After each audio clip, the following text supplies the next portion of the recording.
Nous commençons ce chapitre sur les polynômes en mettant en place toutes les notions. Nous commençons par des définitions, nous continuons avec l'addition et la multiplication de polynômes, et on termine encore avec du vocabulaire.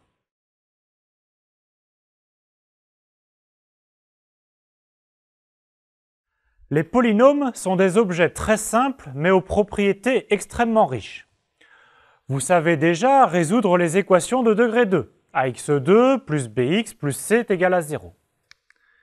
Savez-vous que la résolution des équations de degré 3, ax3 plus bx2 plus cx plus d égale à 0, a fait l'objet de luttes acharnées dans l'Italie du XVIe siècle. Un concours était organisé avec un prix pour chacune de 30 équations de degré 3 à résoudre. Un jeune Italien, Tartaglia, trouve la formule générale des solutions et résout les 30 équations en une seule nuit. Cette méthode que Tartaglia voulait garder secrète sera quand même publiée quelques années plus tard comme la méthode de Cardan. Dans ces leçons sur les polynômes, après quelques définitions des concepts de base, nous allons étudier l'arithmétique des polynômes. On continuera avec le théorème fondamental de l'algèbre. Tout polynôme de degré n admet n racines complexes. On terminera avec les fractions rationnelles.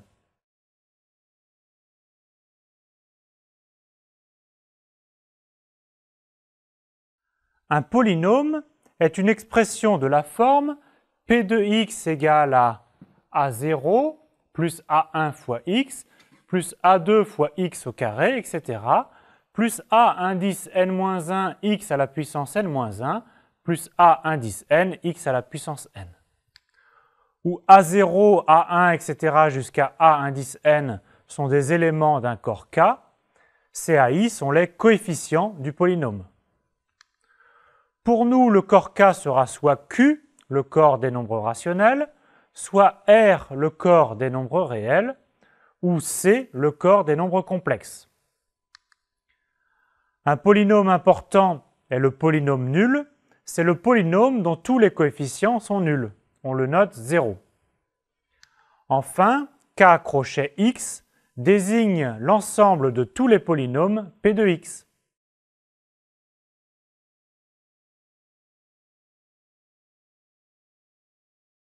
Le degré d'un polynôme P est le plus grand entier i tel que AI soit non nul. On note le degré par degré de P. Voyons quelques cas particuliers. Un polynôme constant est un polynôme de la forme P est égal à A0, c'est-à-dire les coefficients A1, A2, etc. sont tous nuls. Le degré d'un polynôme constant non nul est 0. Pour le degré du polynôme nul, on pose par convention que son degré est moins l'infini. Certains préfèrent dire que le degré du polynôme nul n'est pas défini. Il n'y a pas de difficulté. x3 moins 5x plus 3 quarts est un polynôme de degré 3. X à la puissance n plus 1 est un polynôme de degré n. Et 2 est un polynôme constant de degré 0.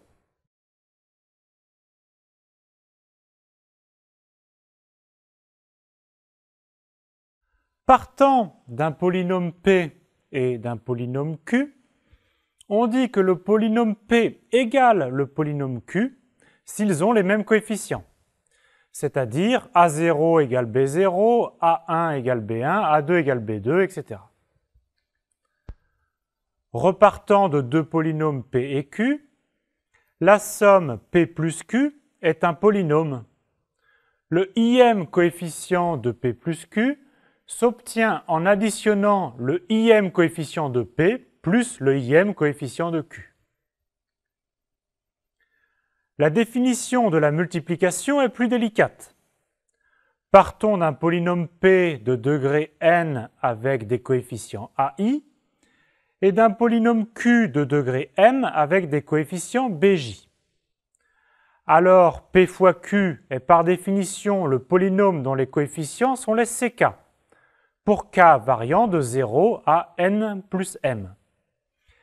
avec CK qui est la somme des AI fois BJ, pour tous les indices I et J tels que I plus J soit égal à K.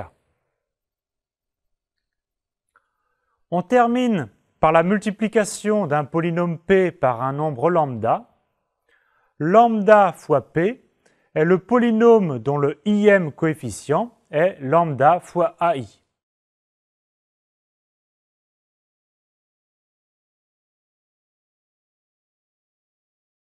Voyons ces opérations sur un exemple.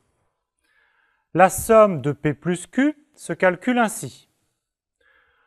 Le coefficient constant est la somme des deux coefficients constants. C'est D plus gamma. Le coefficient de X, c'est C plus bêta. Et pour le coefficient de X au carré, c'est B plus alpha.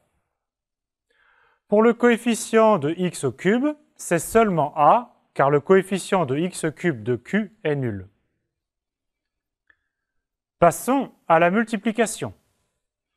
La formule de la multiplication est faite pour que le produit s'obtienne en développant de la façon usuelle, avec la relation x puissance i fois x puissance j est égal à x à la puissance i plus j.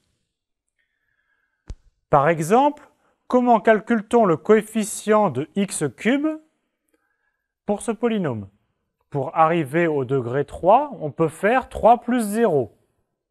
Donc, coefficient de x cube fois coefficient de x à la puissance 0, c'est-à-dire a fois gamma.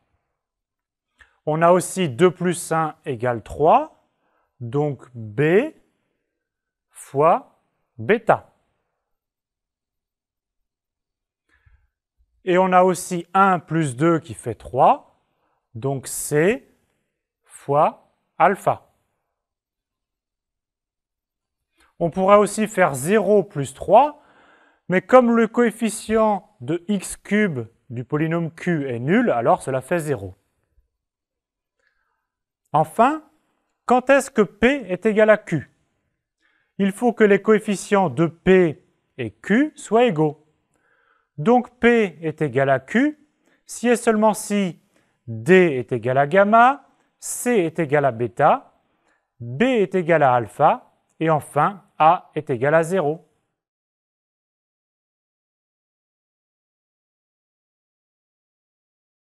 L'addition et la multiplication de polynômes se comportent sans problème. 0 plus p est égal à p. Le polynôme nul est l'élément neutre pour l'addition. P plus q est égal à q plus p. L'addition est commutative. P plus q plus r est égal à p plus q plus r. L'addition est associative. C'est la même chose pour la multiplication. 1 fois p est égal à p. Le polynôme constant égal à 1 est l'élément neutre pour la multiplication. P fois q est égal à q fois p. La multiplication est commutative. P fois q fois r est égal à p fois q fois r. La multiplication est associative.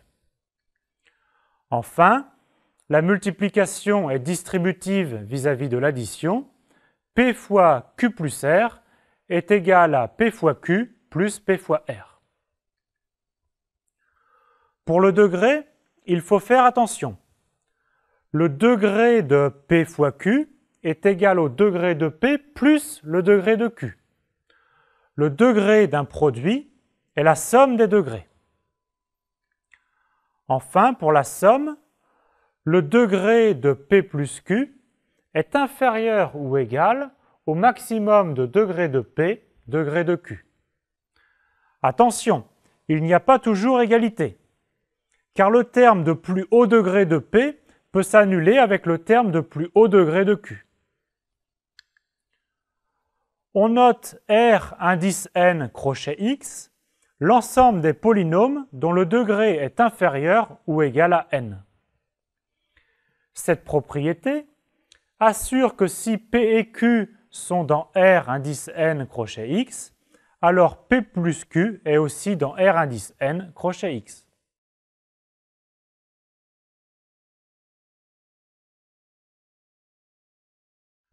Complétons les définitions sur les polynômes. Les polynômes comportant un seul terme non nul, du type ak x puissance k, sont appelés monômes.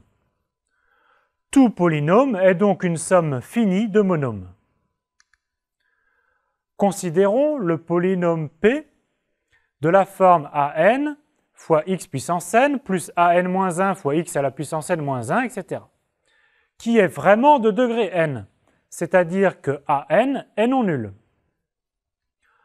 On appelle terme dominant le monôme an fois x puissance n. Le coefficient an est appelé le coefficient dominant du polynôme P. Si le coefficient dominant est 1, on dit que P est un polynôme unitaire. Considérons l'exemple de P de x qui est x moins 1 facteur de x puissance n plus x puissance n moins 1, etc., plus x plus 1. On développe cette expression x fois le second facteur plus moins 1 fois le second facteur. Presque tout se simplifie et il reste x à la puissance n plus 1 moins 1. P de x est donc un polynôme de degré n plus 1. Il est unitaire et est somme de deux monômes, x puissance n plus 1 et moins 1.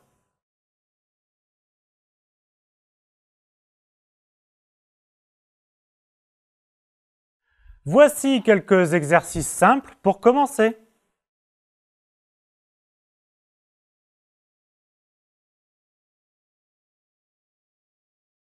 يوسيدنا الحلقه ديالنا سالت، ما تنسوش انكم تابوناو في لاشين وتلحقوا بلاباج فيسبوك، ونتلاقاو ان شاء الله في الحلقه الجايه.